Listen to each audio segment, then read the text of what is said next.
This is an Evergreen Media Network studio production.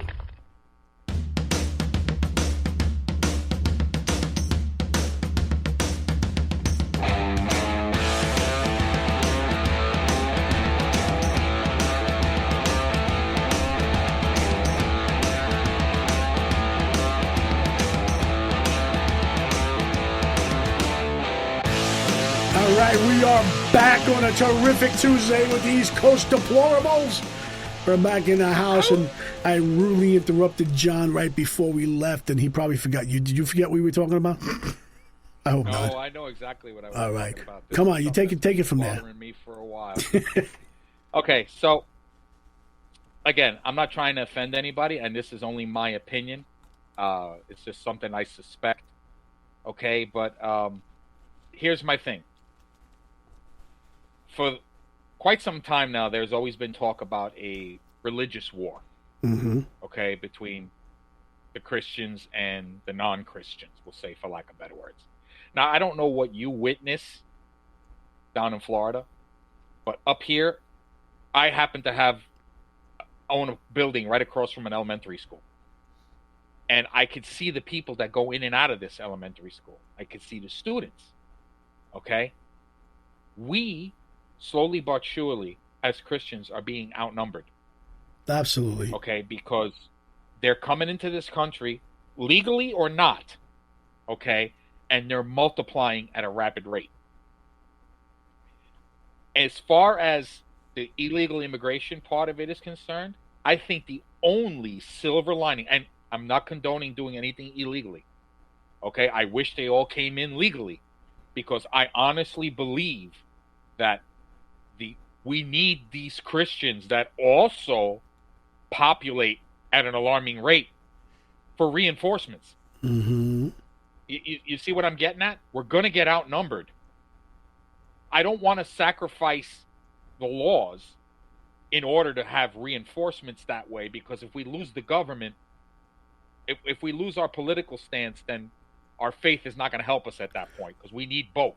Well, if you think about... You understand what I'm getting at? I do. And let me add to the argument a little bit, because one thing that's happening in the Christian faith today is that most Christians aren't speaking up as a Christian. They don't even recognize, they don't say anything, where other faiths are very vocal. They have no problem saying things. The Christian church, see, this is where everybody gets messed up with this, because we're all Christians. It doesn't matter if you're a Protestant, a Catholic, a Baptist, or whatever. Right. You're a Christian. Nowhere in the Bible does it ever say anything about a denomination. That's man that decided to let's create all these different sects. And today, most churches aren't even full. Right. I would say they're at 50% probably now, because COVID's over. At COVID, they were down to probably less than that, 25%. Well, most Christians don't go to church today. You know, they were born and raised as, but they don't go to church and they don't worship. And where these other faiths worship on a regular and multiple times a day, they're like, I'll use the Muslim faith because, you know, I spent over 2 years in Saudi Arabia. I've been to Mecca twice just to view it, and I've never seen anything like it in the world. That's the one thing with the Muslim faith, is that there are truly two sects to that. There is the non-violence part of it, which they're loving people, and they just believe what they believe. And those are usually the people that celebrate the Ramadan and go to Mecca, because you'll see these tent cities outside of Mecca, and there's a group from Australia and France and the United States, and you know, it's a great time for them. I got to see it from the outside as a soldier, but it was pretty unbelievable. And then you have the Muslim other sect that the radical that the media portrays on a regular. Okay, so right away it's like Muslims bad, but people don't know the truth really that there's the other side, and that's in everything. Christians have bad, there's some wackadoo people in the Christian faith too, worshiping snakes and stuff like that. I mean, but the one thing that we as a country, this country was raised right on Christianity.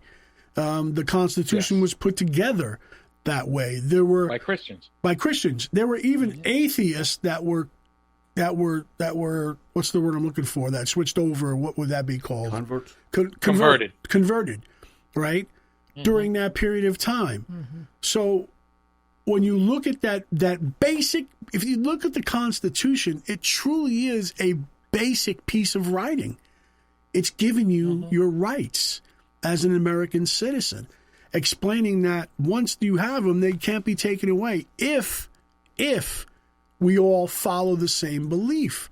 The problem we have now is that when you sit down and you look at the State of the Union address and you look at the senators that are there now, right? To me, it's unbelievable. Like when I looked at the State of the Union address and you got this whole group that's in white and this little radical left that's over there. But then you look at the Republicans and it's all just, the blue, gray, and suits and black suits.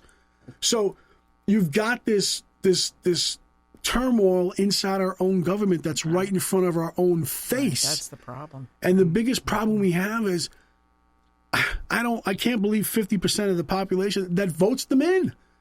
And it's like, what are you doing? And the one thing about Christians, and the one thing I will say too is that, and I say this on a regular, John, Christians need to speak up. You're absolutely right. We need to speak up on our belief with this country. We need to be vocal. One of the biggest problems that Christianity has, and we have as Christians, is that you've got this Baptist church, this Catholic church, this non-denominational church, and there's these big walls that are in between each one of them that neither one can cross over. Yeah. It's bad if you talk to that church, and it's bad if you talk to this church. And I blame the pastors. Sure. That's what I do. Because what they should do is they should open the doors to congregate together. Jesus said, a house divided against itself will fall. Right. So now you look at, let's not look at the direct church, let's look at the so-called faith, Christianity.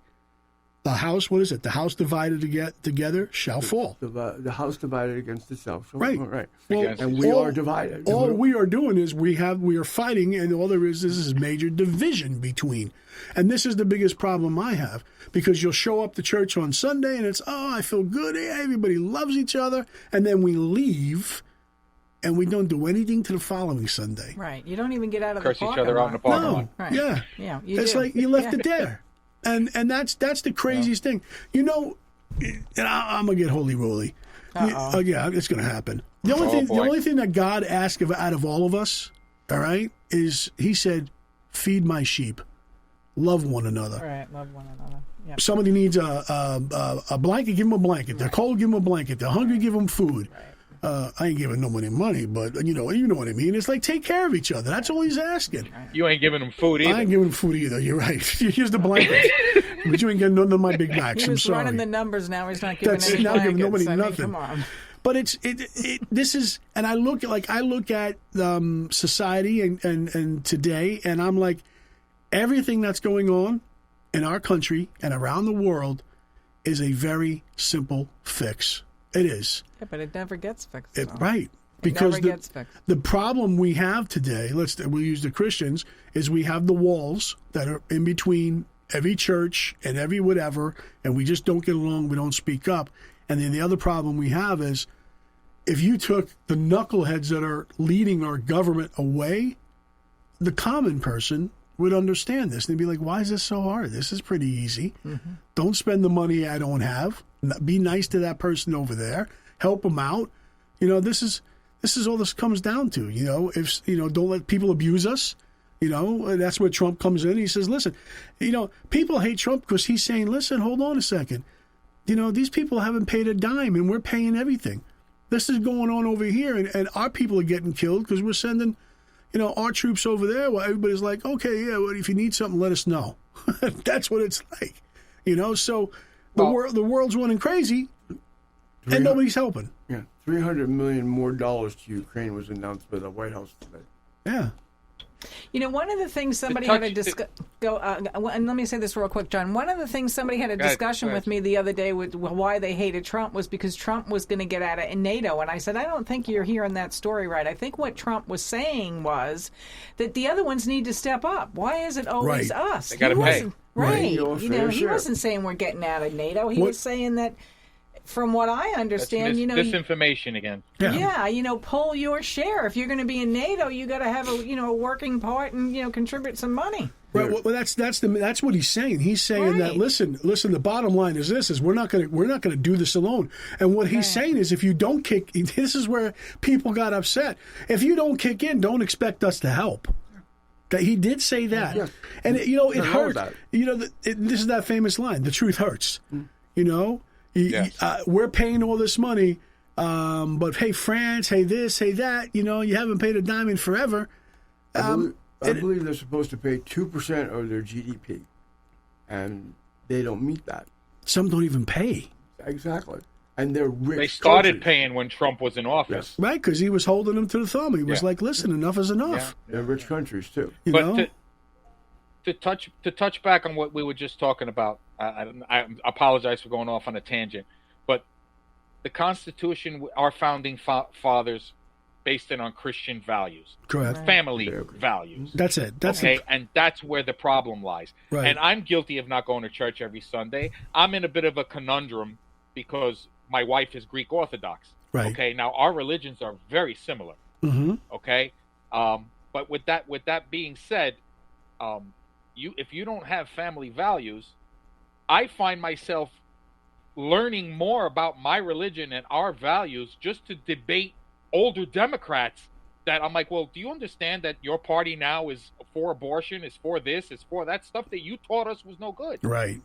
You know what I'm saying? So Right. you end up having that debate. So I'm glad I got that out there. And again, I wasn't trying to offend anybody, but Right. I'm starting to see the sides start to man up. You know what I'm trying to say? That's not offending anybody. It's basically the truth. You just spit out the truth. Is that the bottom line? Is that Christians are? Here's the bottom line: Christians are not stepping up.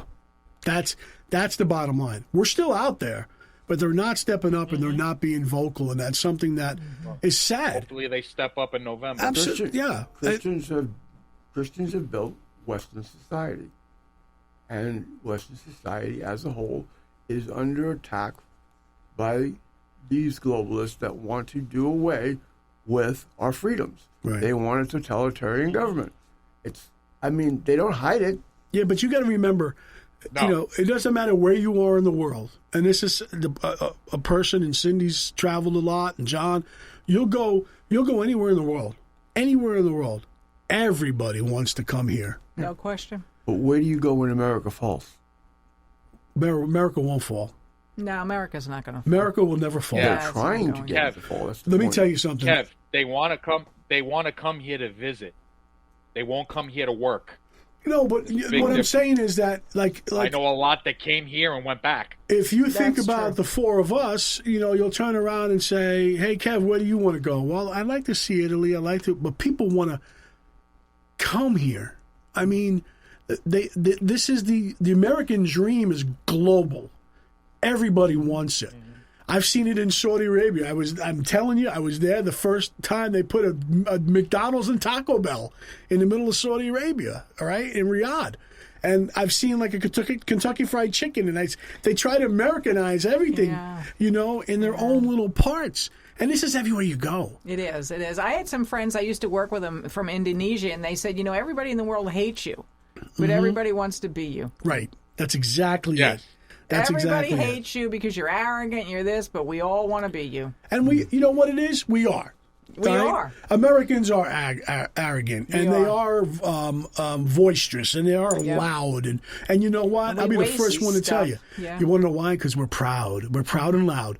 And we have a good thing that goes here. These freedoms and liberties we have been fought for by so many men and women for us to have these freedoms. And the forefathers have fought together themselves and locked themselves in a room till they came up with a constitution for us to follow. That still holds true till today. It does. And we have people out there that are trying to tear it apart. But I'm going to tell you, they won't succeed. No. They will not succeed. I don't care what anybody says. Americans always stand tall. You might have us bowing, but you'll never have us on our knees. Well, too, and what people I'm not even bowing. What they don't understand is the globalists is they've created this narrative that now they cannot control. The truth, seek the truth, and the truth will set you free. The truth is coming out, and there are so many different avenues now for the truth to come out, like Rumble and other places. Tucker Carlson left Fox. He's got his own network. The truth is coming out. They can't control the narrative anymore. Right. And that truth is coming out, and the people are fed up. Well, that's what I was getting at, is that, we're starting to hear all this stuff that's coming out and this crazy stuff. And I won't even say conspiracies because some of the stuff might be true that's coming out, But you know what? The common American, me, would be like, yeah, so what? I don't care. Because that truly, I will not let that affect my life. I won't, is because I will stand tall and I will fight for my Constitution and I will. My last breath. Exactly. And that's where we need to get back to, is that patriotism in this country. Because we have it when there's a 9/11. We have it when there's a bad school shooting. We all band together then. That's the one thing about Americans, is that we band together, but we band together in the bad times, where we should be standing tall during the good times as well. Yeah, but you know what, Kevin? I've traveled a lot, especially in the last 6 or 8 months, all over the country, the West, South. I live in the South and the whole bit. And the average person, that's the way people are. The media portrays a way different story. But if you actually see the people in these small towns and even big cities and whatever, people are helping each other. And I'm telling you. They do. And that stuff doesn't make the news. You know what I'd love to do? I'd love to start a non-profit organization to where I can warehouse American flags and just go door to door like a Jehovah's Witness and go ding dong. I said, this is my present to you. Yeah. Please fly it. And you'd be surprised because there'll be blocks and blocks and blocks with the flag standing, just flying. Like after 9/11. Bingo. Right. You know what I mean? Yeah. And that's where we need to get to, because you can't deny the flag. Right. When you look at the flag, I don't care what age you are, you were taught what that flag means and what that symbol means. And I would love to just drive through, like, imagine everybody in New York City, every building you go to, every house, the 5 boroughs, millions and millions and millions of homes and businesses, and all you saw outside was the flag flying strong. I believe that there would be at least 75 to 80% that would fly it. Yeah, definitely. Well, the thing is that we're in a fundamental, we're in an inflection point right now where the information's gotten out, and the people see it and they want change. And they're sick of this double standard. They're sick of, like, Biden, which is documents case. I mean, this guy committed a crime. Mm-hmm. Her was on testifying today, and all day today. Yeah. Yeah, and one of the Democrats tried to say, "Well, your report exonerated Biden." No, it didn't. It didn't exonerate him at all. I mean, it was were classified documents found at the Penn Center, correct? Yes. They were found in the president's garage in Wilmington. Yes. In his basement den? Yes. In his office? Correct. In his 3rd floor den? Correct. At the University of Delaware? Yes. At the Biden Institute? Correct. President Biden had unauthorized possession of classified documents, writings, and notes related to national defense. Correct. Did he tell his ghostwriter on February 16, 2017, that he had just found all his classified stuff downstairs? He did make that statement, he said, and that was captured on the audio recording. And on 2010, 2017, Biden read aloud classified passages. But yet, Trump is the one under indictment. Let me ask you one simple question. After everything you just said, in your heart, do you believe anything will come of this? Yes. I don't. I think the people are going to go nuts. The people have nothing to do with it. Here's the problem. right, But yeah, but agree. here's the problem, Kev. They're trying to. This guy, the investigator that went through all of this, he basically painted Biden in a corner because he basically said he's too old, he's too feeble, he's too absent-minded to realize what he's done. Mm-hmm. He So told the we truth. really can't punish him for it. But then in the same breath, if you check all those boxes, how could you be president of the United States? Right. I understand that, but the understand? simple question is, in your heart, do you believe anything will come out of what Vern just said? I don't think there's enough time for that to happen Exactly. before the next election. Well, Exactly. no, but that's the key is. Then this election is the make or break. But it's the wrong focus on the guy.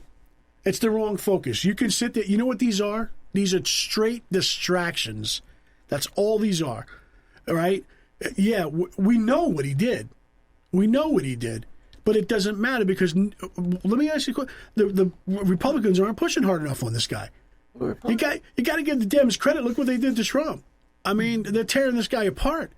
Civilly and federally. They're tearing the man apart. Okay, because it was planned. We just don't act that way. That's the difference. Again, we are up against, the majority of the people in this country know the truth, are sick of it, want change, and many of them are getting to the point where they're going to make it happen one way or another. You ever see them late night shows when Jimmy Kimmel's guy goes walking down the block and he asks people questions and all this kind of stuff, and they can't even tell you who the vice president is and all this. If we were to do that, if the One and Only Man show went down to Manhattan and said, "Hey, look, do you know what's going on with this documents case with Joe Biden? I only want to speak to Democrats, no Republicans," and they'd go, "Yeah, I do," and I would have read them that. Right? I can guarantee you that every single one of them at the end of that statement that you just said, and my next question would be, would you still vote for him? They'd all say yes. Because they're useful idiots. All right? We know that. But my point is, nothing's going to come out of it. Well, the thing I was saying is that I don't think Biden's going to win. I don't think the Democrats are going to win. If they do cheat and they do take the election, this country is it's not going to be pretty. I will tell you that. If Biden does win, it won't be pretty. If you're saying though, if Trump wins, do you think something's going to come of it? I do. Absolutely. Oh yes, absolutely. We're going to see he's the focal point. The second Trump wins, and I'm 100% believing he is going to win. The second Donald Trump wins is the second the turmoil starts again. The summer of love will happen again. Right. Another indictment will pop up. Right. That's the focus. But what we've got to do is we have got to take out, and I don't mean violently, but the players that are propagandizing this. Who the are media. They? But come on. How are you going to take them out? We got to financially crucify them. Congress. Stop. How do you do that? Do you know how many? Was it $2 billion that Bud Light lost? Yeah, but let's. I'm trying to bring this down to the common person here. How do we do that? How do you, me, Cindy, and John do that? Get the information out like we're doing today. Okay. Mouth to mouth. Talk. Okay. At Plus churches. You got to vote too. A lot of people don't even vote. Thank you, Cindy. Gotta Thank vote. you. Yeah, you got to vote. A lot of That's people the won't only even I said it answer. Say, Okay, John. We didn't hear it. I said it first. Listen. That's what I'm waiting Of for. course, voting is true, but we've got to do that on election day. But we've also got to get rid of these players. No. The geriatric crowd in Congress. It doesn't start on the national election. No. It starts at the local election. It's the ground roots is where It's it always starts. local. It's Yeah. always the local. Yep. Now listen, I love this because we always get real crazy at the end, and that's Yeah, when it's we really do. good. And we got a minute left. It's driving me nuts. I just want to go for another 4 hours, But you know what? Listen, people. Here's the bottom line. I've been waiting for it, and Cindy said it. You want change? Then you've got to get out there and vote. You want change? You got to show up in that ballot box. You want change? You got to tell your neighbors, your family, and everybody. And everybody needs to show up. That's the most important thing we have to do this November. And your local communities. County commission. Put the right people in office. Right. That's it. All right? School boards. We love you. Can I add to that? Hurry up. You got a second. You got Can 1 I add second. to that? Go. You got to vote for not just you. Vote for all of us. Amen. It's not about one person. Right. It's about all of us. We'll see you on Terrific next Tuesday. The East Coast Deplorables will be back. We love you. Thank you for listening to our craziness. We'll see you next Tuesday. Bye.